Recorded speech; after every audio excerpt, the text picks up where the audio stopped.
Welcome back sa aking channel. Narito na naman tayo para sa pinakabagong balita mula sa mundo ng politika. Matapos ang matagumpay na operasyon ng mga otoridad, inanunsyo ni VP Sara Duterte na pinapahunting na niya ang mga sangko sa tangkang pag-ambush laban sa kanya noong nakaraang linggo. Ayon sa ulat, ilang sospek ang natukoy sa kabilang isang organisadong grupo na umano'y may connection sa ilang kilalang personalidad sa politika. Determinado si VP Sara na ipakulong ang lahat ng nasa likod ng naturang pag-atake. Sa isinasagawang press conference, ibinunyag ni Duterte na kabilang daw si Kuting sa mga nagplano sa tangkang pagpatay sa kanya. Lumalabas umano sa investigasyon na nakikipagpulong ito sa ilang tauhan na sangkot sa pag-atake. Base sa mga na-recover na komunikasyon at CCTV footage, dagdag pa ni Duterte, hindi siya titigil hanggat hindi napapanagot ang mga utak ng krimen. Samantalang nagpalabas ang nationwide manhunter order ang mga otoridad laban sa mga pinangalan ng sospek. Mahigpit din ang utos ng Department of Justice na protektahan ng mga testigo at hawakan ng maayos ang lahat ng ebidensya.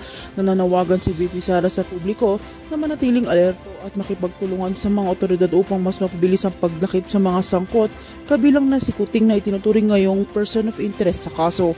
Kaya manatili kayong nakatutok dito sa aking channel sa bawat pag-ikot ng kaganapan, kami ang iyong magiging sandigan. Huwag kalimutan i-like, i-share at i-subscribe para laging updated sa mainit na balita mula sa mundo ng politika. At para sa viewers and commenters natin dyan, maraming salamat sa walang sawang pagsuporta.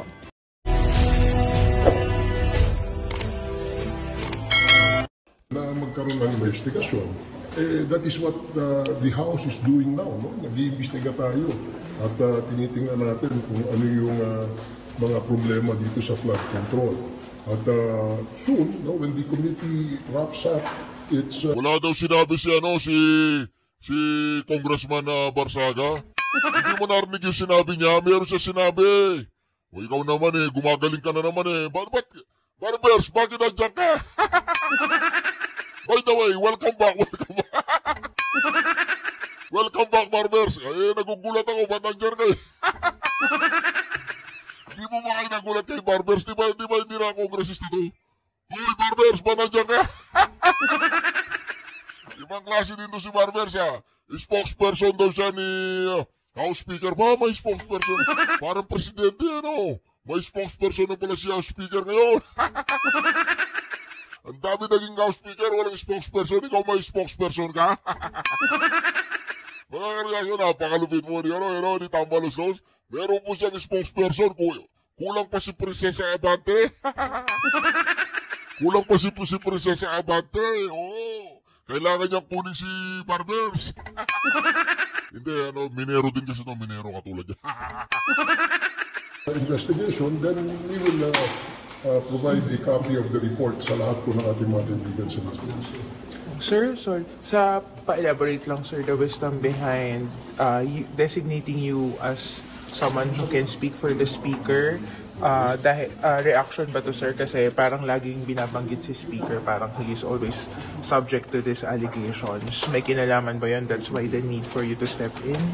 Or not necessarily? Not necessarily. Walang kinalaman ito dito sa mainit na usapin ngayon tungkol sa... Hindi lang makapagsalita si Tambalos-Los. Kailangan niya ng bunganga na katulad ng bunganga mo, Barbers. Malupit din itong mga magkakatropa na to, Basta't sa ikabubuti ng grupo, magsama-sama tayo. Mga sindikato ba kayo? Mga sindikato. Sasagutin niya ni sasagutin po ni... Ito. So, paano ho nangyayari to? Congress kayo, may mga ganyan na kahinahinala. Because mahirap tumutol Pag tumutol ka, pinutol yung pondo, anong haharap mo sa mga constituents mo? But In fact, alam mo, in the 9 years that I've been congressman, from 2010 to 2019, never yata akong tumapak sa opisina ng speaker. Nakatapak lang ako sa opisina ng speaker 2022 nung si Speaker Martin ang naging speaker. So, maybe 40 years na kami magkaibigan ni Martin. Ano status nyo ngayon? Hindi na kami nag-uusap. And to those who will say, kasi hindi siya nanalong speaker kaya sinisiraan niya si Martin Romualdez. Ano masasagot mo? Okay, I'll be very honest. Okay? I'll be very honest. Put me on record. The fact na hindi nila nilagay sa archives, ibig sabihin ayaw nilang may kopya. My God. Tama mo, nakakapagod, di ba? Oo. Nakakadismaya, Why? Huh? Why are we here? Why are we even here? This is large scale. Tama. Hindi mo sinindikato yung buong gobyerno. Narinig po ninyo yun? Sindikato ang buong gobyerno. Malapit na tayong maging Nepal. Sa nakikita ko mga kareaksyon, pag hindi nagbago ang mga tratadong ito, ang mga tiwali dyan sa Kongreso, especially sa Kongreso, pag hindi nagbago yan, alam niyo po kung anong ginawa nila sa mga opisyalis ng mga Nepal, yung mga opisyal nila, kinalagkad nila tapos nilulunod. Yung asawa ng ex-prime minister daw, sinunog. Nako! Diba, huwag naman sana tayo maging Nepal, ha? Kasi pag naging Nepal tayo, nako, baka sunugin yung batasan. Sunugin yung Senado, Malacanang, nako, mga kareaksyon. Huwag naman sana tayo maging Nepal, no? Pero kung tatanungin mo ko, halimbawa, kung mapapabuti ba ang Pilipinas at mawawala na yung Kongreso at magiging matino na tayo, mas pipiliin ko pa na magsimula tayo sa scratch para tumino ang Pilipinas, di ba? Puro na lang ganyan, pabalik-balik na lang, nakawan eh. Di po ba sabi nila, sabi ni Toby Chanko, napakalaking sindikato daw po ng gobyerno. Pero, pakinggan po natin si Barbero. Si Barbero, isang malupitang spokesperson daw ito ni Tambaluslos. Pakinggan po natin na mga kareaksyon. Okay. Sa flood control, no? O sa anumang usapin na mainit. It's just that the speaker wanted to accommodate all queries coming from our media friends, no? In this case, kasi nga medyo mahigpit o hectic yung schedule ng ating speaker. Kaya he asked me, no, to be his spokesman on certain issues, and which I am willingly accepting. At ako naman hanggang sa makakaya natin, yun ang ating gagawing tulong. Hindi lamang ito kay speaker, kundi tulong ito para sa ating institusyon dito sa Supreme Court, na kung saan dito ako nanggaling. Hindi ka makaalis-alis dyan kasi maraming mantika dyan. Hindi ka makaalis-alis dyan kasi maraming kuray. Mga reaksyon yun na sinasabi natin dyan eh. Di ba? Ang mga bubuyog. Nakakakita ng dyan, ang tinatawag natin honey. Ang honey ni Taumba. Ninakaw sa gubi. About sa usapin, sir, ng change of leadership daw po dito sa Kamara. Okay, yung change of leadership, isa ring mainit na issue yan. Pero nakita naman natin na ito will die in natural death. Ika nga. No? And this has not actually crossed the border of getting the interest of the majority of the members. In fact, nagpakita ng suporta ang mayorya, no? More than the majority. If the majority is 50%, I think it's even more than that number that the members signify their support, no, for the speaker or the leadership of Speaker Martin Romualdez. Hanggang ngayon nananatili ang mayorya ng membro ng Kamara na sumusuporta sa programa at sa liderato ni Speaker Martin Romualdez. Wala rin planong mag-resign?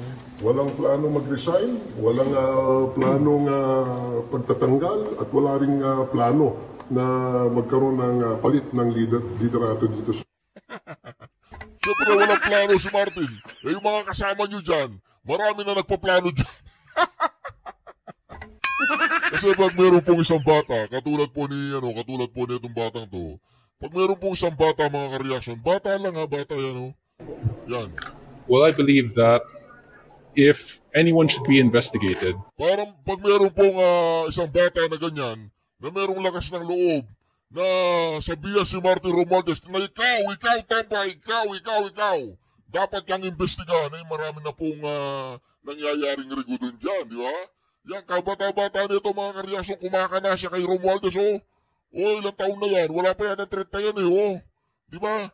Kumakana na siya kay Romualdez Kaya mga itong bata nating tulos. Sabi niya, wala pa alam. Ikaw, Romualdez, kailangan ko maimbestigahan. Walang yaka, tawagan ko nga. Hello, sir, Congressman Kiko. Kiko Barsaga. Oo, kaya alam ko, kakausap ko lang kanina sa'yo. May tatanong nga ako sa'yo, ilang taong ka na ba? Ba't ganyan kakatapang? Ano problema mo? Ano problema mo? Nag-iwalay ba kayo ng girlfriend mo? O ng boyfriend mo? Ano problema, sir? Ba't natapang-tapang mo? Ba't gusto mo maimbestigahan si Tambaluslos? Hindi mo na masikmura. Naawa ka doon sa mga nabaha. Naawa ka sa mga nabaha. Tapos, nilaklak nila ang pera ng gobyerno. Walang project. Basta't puro ayuda lang, ganun.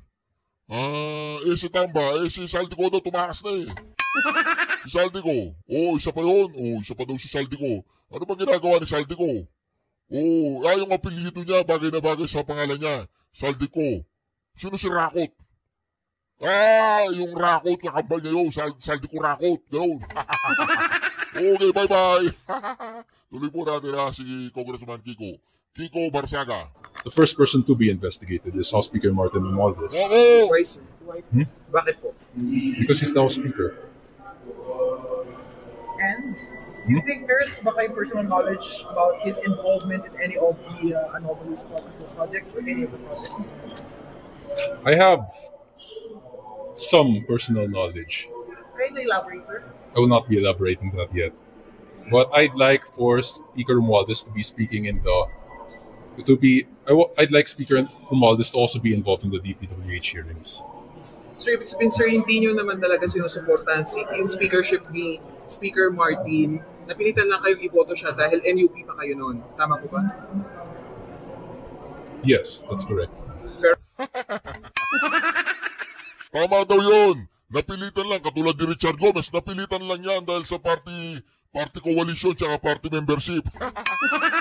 Diba kasi mahal ni Richard Gomez yung mga taga-Leyte. Ngayon, kapag hindi siya bumoto kay Tambaluslos, sayang naman, di ba, kawawa naman yung mga Leyte, taga yung sa mga distrito niya kung hindi niya kayang pagserbisyuan. Siguro naisip ni Richard Gomez, iboto ko, hindi ko iboto si Tambaluslos. Mananalo naman to di ba? Diba? Iboto na lang para at least may pera. Mayroon akong pang sa serbisyo sa aking mga constituent. Ganun yun! Nako! Kaya sa'yo, nagtapat po ang batang ito na binoto lang niya si Martin Romualdez dahil sa partido. Hindi dahil gusto niya.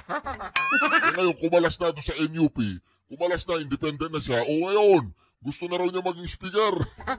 So now, you're not supporting him anymore, kaya nag-video kayo as AM. Kaya inuulit ko po ito mga kareaksyon. Alam ko napanood nyo na doon sa isang vlog ko. Ulitin ko po ito para may combine dito sa video ni Barbers.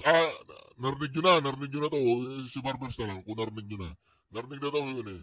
Basta yun, yung batang yun, si Kiko Barsaga. Kumalas Ano pa Barbers, ba nakapikit ka? Dilat! Hoy, magsalita ka! Tagal mo magsalita. Tulog na yata si Barbers. Hoy, Barbers, dilat!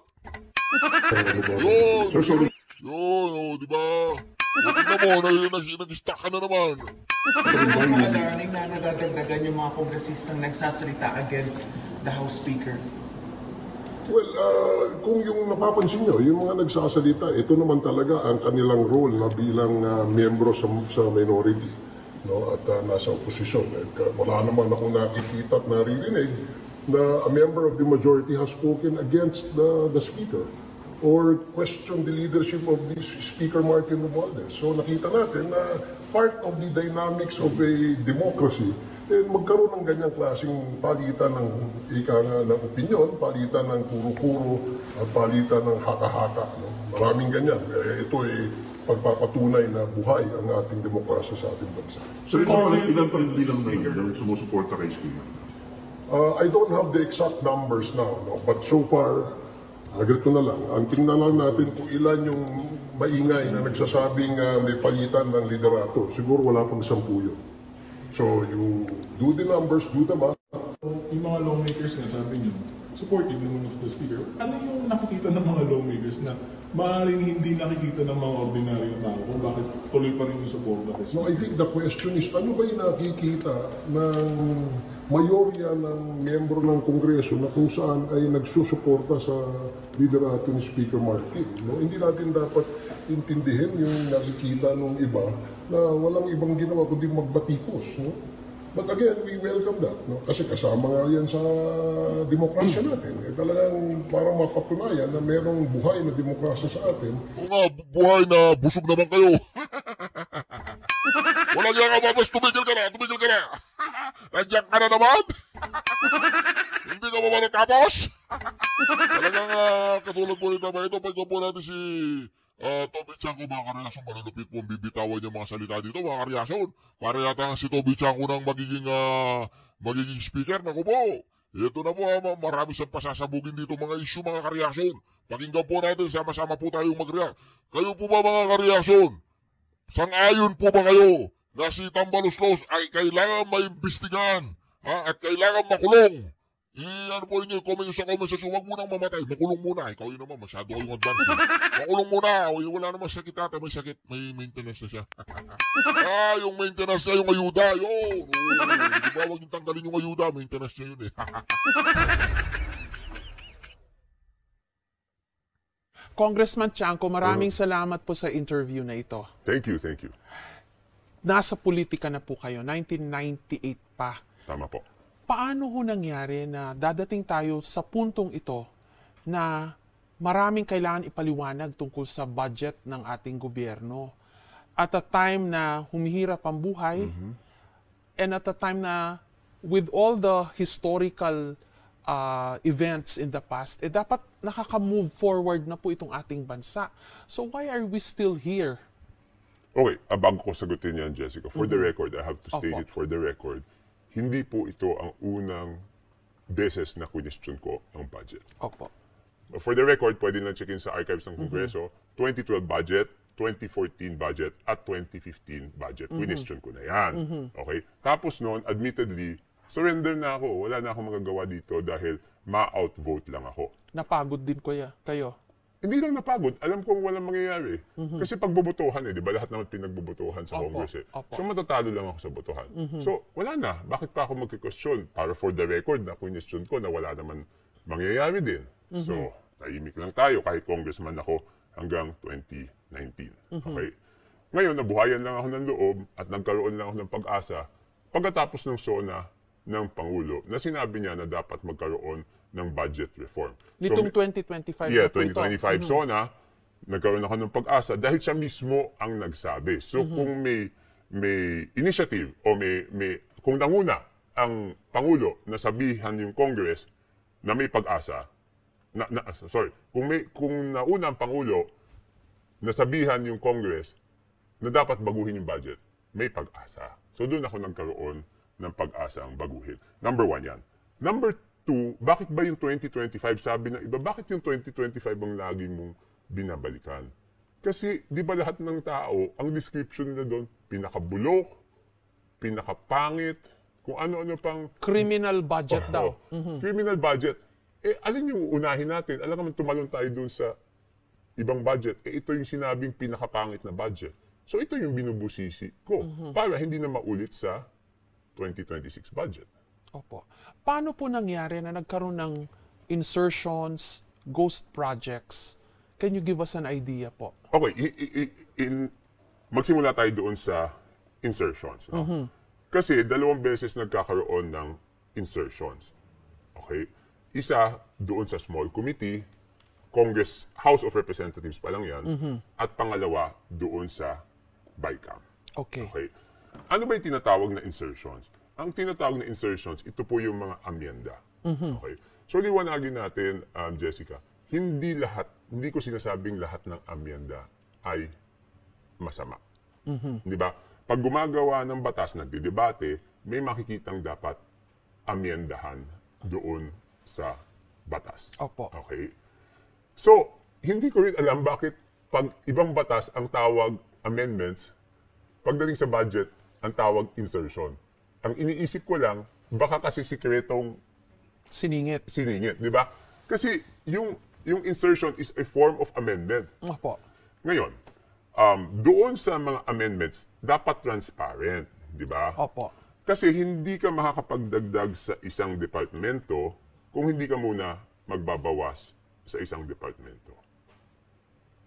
So dapat transparent para sabihin bakit mo binawas dito Opo. at ipaliwanag bakit mo naman ililipat dito sa isang departamento. So is it correct to assume, Congressman Chanco, na dito po sa process na ito, meron talagang singit, meron talagang hindi tamang nangyayari? Meron kasi hindi siya transparent, di ba? Sinasabi ko, minsan talaga makikita na mas magandang gastusin yung pera ng tao dito sa bagay na to, di ba? Dapat lang doon, transparent, ipakita, di ba? Kahapon, nagsimula yung TRICOM, yung tinatawag nilang Infracom, na supposed to be mag-imbestiga doon sa anomalya sa mga flood control at iba pang proyekto. Ako, tutul ako na Kongreso ang mag-imbestiga. Opo. Kasi papaano namin iimbestigahan ang sarili namin? Okay. Paano namin iimbestigahan yung sarili namin? Number one, ang sinasabi naman ng iba, we have to exercise our oversight function. Katungkulan daw namin yun.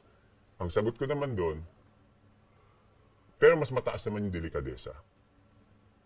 Kahit namin dapat gawin yung oversight function, out of delikadesa, dapat kami na ang magsabi na hindi magandang tignan kung kami ang mag-imbestiga sa sarili namin. Okay.